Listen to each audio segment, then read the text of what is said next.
설교 제목은 모든 것을 그리스도를 위하여입니다. 이미 앞에 여기 제 요 앞에 있는 비전 말씀처럼 그리스도 안에서 그리고 함께 그리고 위하여 하는데 이미 연초에 여러 번 다루었던 말씀이지만 이제 후반기를 시작하면서 다시 좀 기억하고자 이 말씀을 가지고 오늘 설교를 준비했습니다. 어떤 문장의 한 단어로 인해 변화되는 게 많죠. 그리스도를 위하여 이 말도 쉽지는 않지만 모든 것을 그리스도를 위하여 이러면 정말로 그 뜻이 좀 더 달라집니다. 그리스도를 위하여 이것도 큰데 모든 것을 그리스도를 위하여. 고린도전서 10장 31절에 보면 이렇게도 나와 있습니다. 그런즉 너희가 먹든지 마시든지 무엇을 하든지 하나님의 영광을 위하여 하라. 하나님의 영광이 드러나게 하라. 자, 우리의 신앙생활은 어떻습니까? 너무 추상적이니까 좀 설교할 때 자꾸 불편한 얘기하면 안 되는데, 자, 주일 오후 예배는 그리스도를 위함입니까? 우리를 위함입니까? 왜 저녁 예배가 오후 예배로 변했을까요? 자원교회도 저녁 예배를 드렸던 때가 그렇게 길지 않은데 왜 오후 예배로 예배 시간이 변경됐을까요? 코로나 전후로 많이 바뀌었죠. 충분히 이해합니다. 원거리에 계신 분들 오고 가는 것도, 그리고 한번 왔다가 예배 드리고 식사하고 오후 예배 드리고 다 끝나고 가면 주일 오후에 많은 것들을 그래도 좀 개인과 일상도 돌보고 가정도 좀 돌봐야 되니까. 자, 맞는데 다시 질문해 볼게요. 이 예배 시간을 변경하기 과정에 이게 누가 결정했다 이걸 물어보는 게 아니에요. 지금 한국교회 대부분은 저녁 예배를 잘 안 드리고 있습니다. 자, 그리스도를 위하여 택했을까요? 사람들의 필요를 따지다 보니 합리적인 방법을 선택해서 시간을 변경했을까요? 더 물어보나 마나 아닙니까? 사실은요. 그럼 수요일도 낮에 하면 되잖아요. 낮에는 직장 가야 되니까요. 불편하다고 말씀 분명히 드렸어요. 저도 불편하고요. 저는 아주 어려서부터 신앙생활 했던 사람 아닙니까? 당연히 주일은 이렇게 점심 먹고 회의하고 막 이것저것 하고 하다가 집에 가서 저녁 먹고 다시 저녁 예배를 드렸던 그런 시기를 살았던 사람이다 보니까 아무래도 예배를 이렇게 이 시간을 정해놓은 분명한 이유가 있을 텐데, 자, 이걸 바꾸게 되는 계기가 분명히 있었을 텐데, 자, 다시 여쭤보는 거예요. 이 과정 속에 과연 정말로 예수 그리스도를 위하여 우리가 주일날 예배드리고 식사하고 한 번 더 예배드리는 게 낫겠다라고 결정했을 것 같습니까? 아니면 원거리 사람 식사하고 힘든데 다 같이 이렇게 하고 빨리빨리 해서 가고 나면 주일 오후에 좀 쉬고 직장도 가고 좀 뭐도 있고 해서, 자, 이거 투표하는 건 아닙니다. 그렇다고 또 갑자기 후반기에 제가 저녁 예배 드리겠다고 갑자기 어느 날 뜬금없이 주보에 낼 것도 아닙니다. 네, 그런데 제가 이 설교 주제를 가지고 이 서두를 열면서 우리가 진지하게 하나님 앞에서 고민하고 생각해 봐야 할 점은 바로 그런 거라는 거죠. 모든 일을 결정할 때 정말로 모든 것을 그리스도를 위하여 하는가, 아니면 사람의 편의와 사람의 생각과 사람들을 배려하다 보니 어차피 하나님은 10시 반에 예배를 드리든 1시 반에 예배를 드리든 저녁 7시 반에 예배를 드리든 하나님께 무슨 상관이겠습니까? 하나님 언제나 어디서나 우리 예배를 받으시는 분인데요. 그러니까 자꾸 우리의 생각 속엔 시간을 조정하고 모임을 결정하고 어떤 방향을 결정할 때 말은 하나님을 위하여 한다 하지만 결국 최종적인 결정에선 사람의 편의가 들어가 있다는 것이죠. 이 부분에서 우리는 고민해야 합니다. 바울은 자랑할 것이 많았습니다. 선천적으로 좋은 가문, 열정, 열심, 똑똑함, 배움 다 가진 사람이었습니다. 좀 거만해도 되는 사람이었습니다. 근데 진짜 거만했습니다. 그러다가 예수님 만나고 나서 변화됐습니다. 그리고 오늘 성경에 읽는 것처럼 무엇이든지 내게 유익하다고 여겼던 것이 예수님을 아는 것을 방해한다면 나는 이제 더 이상 그것은 내 것이 아님을 고백합니다. 이걸 어떻게까지 표현했습니까? 배설물이란 단어를 썼습니다. 사실 우리는 늘 안 그런 것 같지만, 늘 겸손한 것 같지만 사실은 정말로 몰라주고 정말로 서운해할 일이 생기면 자꾸 무너지는 게 우리의 마음입니다. 사도 바울은 정말로 알아줄 만한 사람이었습니다. 이 빌립보서 3장 설교 더 들어야 되는 본문입니까? 사실 그렇지 않죠. 그런데 오늘 이 마음을 좀 가져보자는 거죠. 예수님을 만나고 예수님을 진심으로 믿고 예수님을 진심으로 따르겠다고 한 후에 바울의 방향과 삶이 바뀌었던 걸 기준으로 오늘 우리를 들여다보면 우리는 주를 따르는데 해가 되는 것을 어떻게 바라보고 있냐는 겁니다. 주님을 따르는 것, 이걸 어떻게까지 표현했습니까? 8절에 보니까 예수를 아는 지식이 가장 고상하다고 했습니다. 이 고상하다는 표현은 아주 이렇게 뭐랄까요? 높다, 귀하다, 비교가 안 된다는 뜻입니다. 하나님께서 그 아들 예수 그리스도를, 하나님이신 그 아들을 인간으로 보내셨고 그가 죄인을 위해 죽으신 걸 바울은 한때 믿지 못했습니다. 어리석다 그랬습니다. 어떻게 나무에 달려 죽은 사람이 부활할 수 있냐? 그건 율법의 저주라고 믿었기 때문에 자신의 세계관, 자신의 가치관에서는 바울은 도저히 그리스도로 예수를 받아들일 수가 없었습니다. 그런데 그분이 살아서 정말 자신을 만나 주시니까 바울이 그때부터 생각을 바꾸기 시작했습니다. 내가 알고 있던 것이 틀렸을 수도 있구나. 이게 믿음입니다, 성도님들. 믿음이라는 게요, 주여, 믿습니다, 이게 아니라 내가 믿었던 것이 틀렸을 수도 있겠구나.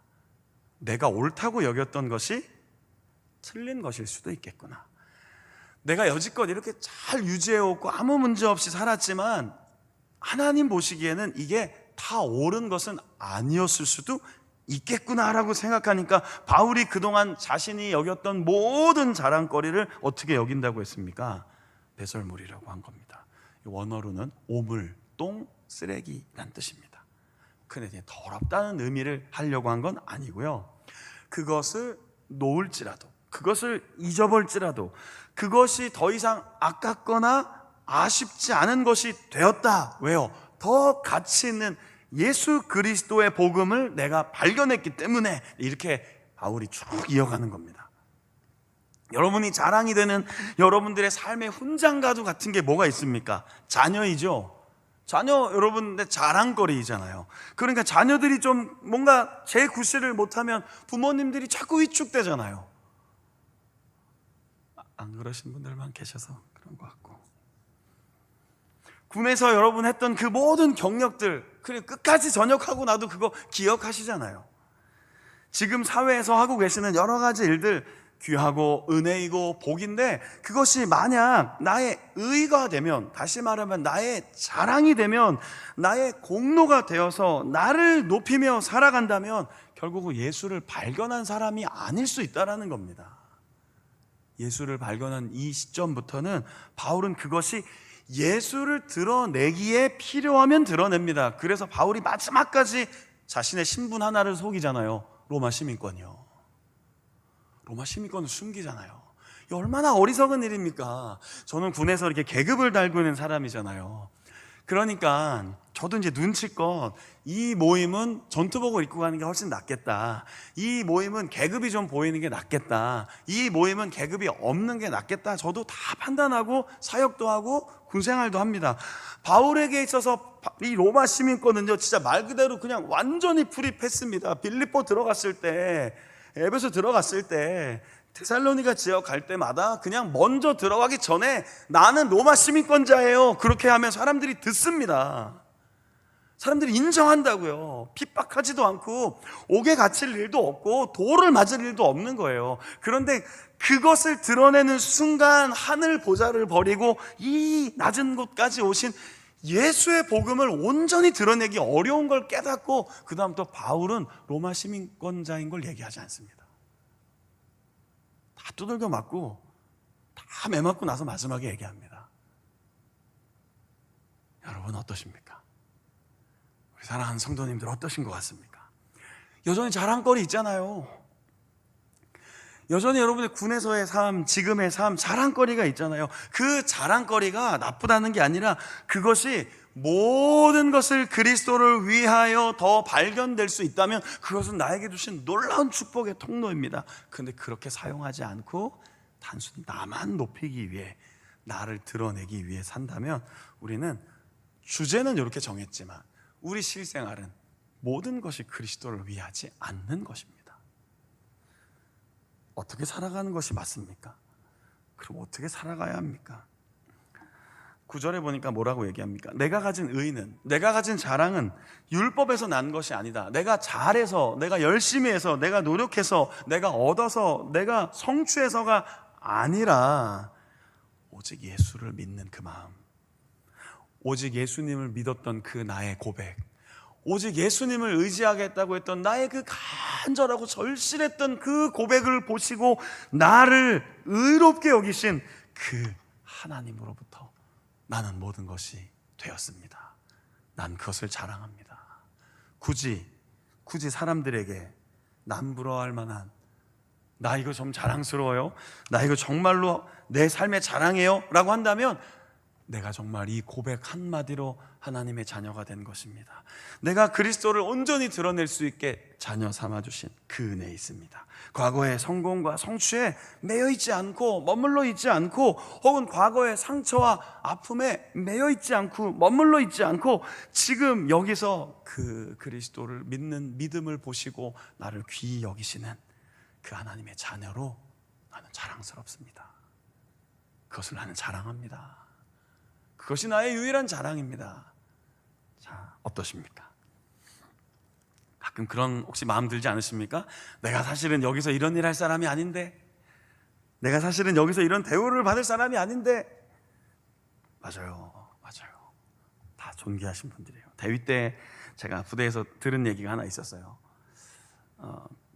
어떤 간부님으로부터 들었는데, 오랜 군생활 하시고 전역하신, 계급도 좀 높았겠죠. 전역하고 나서 한 번도 은행 업무를 본인이 안 봤는데 다 누가 봐줘요? 다 부관이 봐주고 다 비서실에서 해주고, 그렇게 평생을 살다가 전역했어요. 은행 업무를 갔는데 어떻게 할 줄도 모르고 어정쩡하게 서 있으니까 거기 안내한 분이, 할아버지 거기 좀 줄 서요. 더 중요한 얘기가 있어요. 그게 자기를 부르는 줄 몰랐답니다. 이렇게 살면 안 되지 않겠습니까? 아저씨 여기 줄 서야 돼요. 줄 한 번도 서본 적이 없으니까요. 군대 생활하면서 늘 알아서 누가 해다 주고, 늘 누가 알아서 보고해 주고, 늘 누가 알아서 이렇게 쫙 준비해 준 거, 시간 딱 되면 딱 들어가 보니, 야, 전역한 이후에 이게 쉽지 않구나를 깨달으셨다는 그 얘기를 듣고, 맞아, 지금 우리의 자랑거리가 영원할 건가? 지금 우리의 자랑이 진짜 영원한가? 그러니까요, 이제 진급식이 됐잖아요. 지난 금요일부터 대위 소령 발표 났어요. 같이 근무하는 우리 목사님들 중에 어떤 분은 되고 어떤 분은 또 안 되고 막 그랬어요. 자, 아침에 다 일일이 전화 돌렸어요. 대상자들한테. 믿음 있지? 막 믿음을 가져야지. 어떤 믿음이요? 흔들리지 않는 믿음. 진급됐다고 자만하지 말고, 진급 안 됐다고 너무 서운해하지 말고, 주일 설교 대충 하지 말고, 진급 떨어졌다고 주일날 가서 강단에서 이상한 얘기하지 말고, 끝까지 주와 복음을 전하는 목사로 살아야지. 제 사랑하는 후배들에게 전화해줬어요. 몇 명한테는. 안 된 분도 있었어요. 그래서 메시지 보내줬어요. 목사님, 또 다른 길이 있겠죠. 당신을 목사로 부르셨는데 하나님이 여기서 사역이 멈춰진다고 여기가 끝이겠습니까? 새로운 하나님의 뜻 바라보며 힘내세요.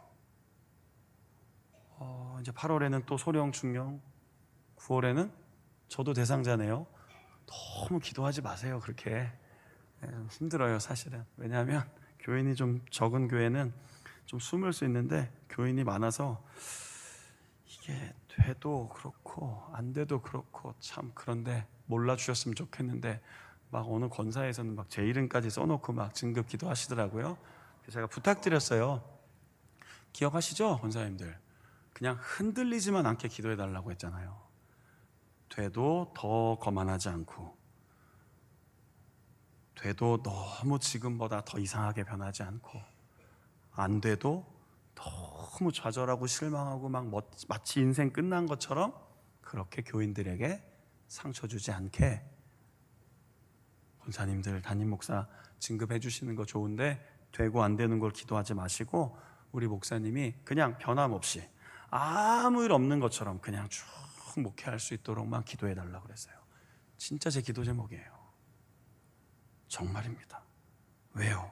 가끔 텔레비전 보면 가끔씩 누구를 소개할 때요, 글쎄 지금은 아닌데 꼭 전 무슨 대표, 전 무슨 뭐뭐, 그게 뭐 그렇게 중요합니까? 전에 했던 게. 저희 교단에도요 목사님들 이렇게 모임 가보면 그냥 누구누구 목사입니다 이렇게 좀 간단하고 명료하게 소개해 주면 좋겠는데, 이분은 전 뭐를 여기만 전 총회장, 전 노회장, 증경 등등등등 나옵니다. 우리 군목단 목사님들이 저보고 자꾸 단장님이라고 합니다. 단장님. 무슨 미아리 고개도 아니고 단장님 맨날. 그래서 제가 만 얘기해요. 단장이 뭐냐? 그냥 목사님이라고 해라. 그냥 선배님이라고 하기 좀 그러면 그냥 목사님 하면 좋은데 꼭 단장님 그래요. 어떤 의미인 줄 아시죠? 요 지역의 군목단의 단장이고 뭐 교단의 교단 군목들의 단장이고, 그건 어떨 때 쓰는 용어입니까? 공식석상에서 부득이하게 꼭 뭔가를 소개할 때. 그러니까 이 목사님은 지금 현재 우리 충청 지역의 군목 단장을 맡고 계신 분입니다. 요 정도 할 때 소개하는 거지, 일상에서 단장님, 당회장님 아니라고요.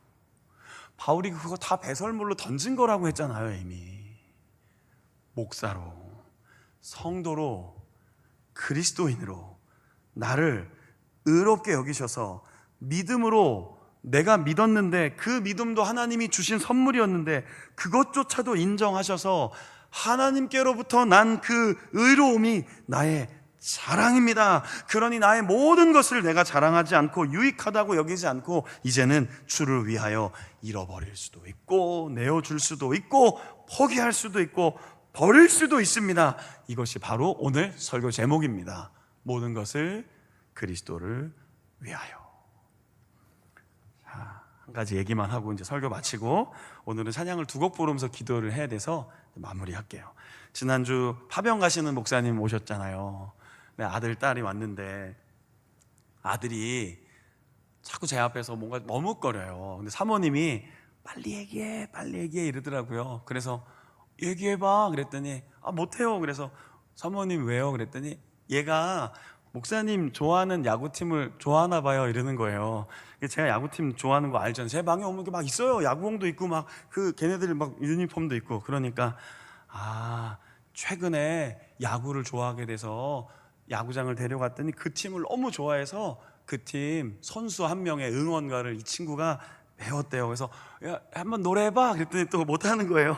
그래갖고 저보고 이제 목사님 사모님이 목사님은 언제부터 그 팬이었나 했더니 전 MBC 청룡부터예요. 그랬더니 와 진짜 찐팬이요. 그럼요 제가 MBC부터 좋아했어요. 그래갖고 지금도 뭐 되게 많아서, 근데 이 친구가 나중에 국가대표가 돼서 뭐 하여튼 군 면제도 받고 뭐 그렇대요.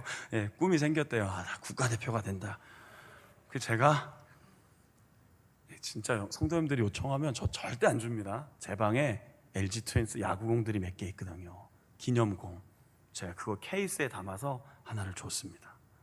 근데 얘가 막 너무 놀라는 거예요. 놀랍죠. 이거 구하기 어려운 건데. 얘가 좋아하는 친구 야구 선수 그 배지가 하나 있었거든요. 제가 최근에 뭐 기념품 하나 사다가 그 선수 번호 등번호에 요만한 배지가 하나 있어서 그 배지 하나 딱 줬더니 얘가 두 번째 충격을 받고, 세 번째는 그 LG 그 기념 볼펜이 몇 개 있거든요. 저한테 그 사이트 닫히기 전에 몇 개 사놓은 게 있는데 그렇게 트윈스 딱 볼펜 하나 딱 주니까 얘가 지금 이제 3종 세트 받은 거 아닙니까? 공이랑 배지랑 볼펜이랑.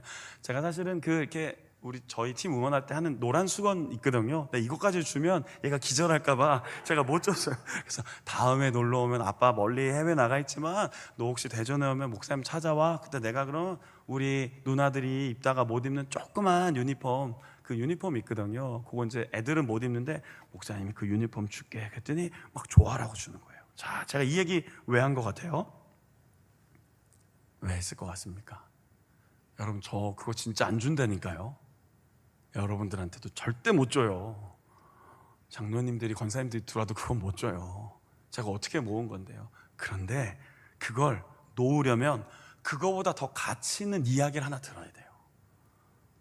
조그만 애가 나중에 야구 국가대표 선수가 돼서 하겠다니까 제 마음에 귀하다. 그럼 너 나중에 진짜 유명한 야구 선수 됐을 때 너의 이 첫 꿈을 밝혀준 목사님이 나라는 걸 얘기해야 돼. 인터뷰 때 제가 오래전에 대전에 어느 교회 목사님이 저에게 야구공을 하나 주셨는데 그때 제가 제 꿈이 확실하게 돼서 여기까지 국가대표가 돼 있습니다. 난 그 말 한마디면 돼. 그랬어요. 여러분 별로 의미 있게 안 들으시네요. 저 사람 무슨 갑자기 설교할 때 야구 얘기하나. 여러분 가치 있는 이야기를 들으면 사람이 내어주게 돼 있어요. 가치 있는 것을 발견하면 사람들이 그걸 붙잡는 걸 내어주게 돼 있다고요. 늘 내 결심, 내 힘으로만 살면요 놓을 수가 없습니다. 예수 그리스도에 대한 이 귀한 복음, 나를 위해 죽으신 그 귀한 십자가의 사랑, 나를 위해 하늘 보좌를 버리셨다는 그 하나님의 무한한 사랑이 내 삶에 찐으로 다가와야 그때부터 내가 뭘 포기하는 거예요? 내 자랑거리를 포기하는 겁니다. 내 자랑은 예수 그리스도입니다. 내 자랑은 하나님이십니다. 내 자랑은 주 예수 그리스도의 십자가입니다. 이것이 바울이 마지막 순간까지 자랑했던 것이잖아요. 그래서 오늘 한 주간을 살아가면서 제가 오늘 오전에는 우리가 그어놓은 선을 하나님의 그 선에 좀 맡기자고 했는데 이 오후에는 모든 것을 그리스도를 위하여 우리 한번 월요일부터 토요일까지 한 주간을 좀 살아내시고 이 무더운 여름 속에서도 우리 진짜 어저께 버스 타고 오시면서 불평 하나 안 하신 우리 권사님들, 집사님들 정말 존경합니다. 어저께 그 버스는 복음의 버스였습니다. 만약에 여러분들이 거기서 운전기사 아저씨랑 다투었으면 세례식 잘하고 돌아오는 길에 엉망진창이 된 겁니다.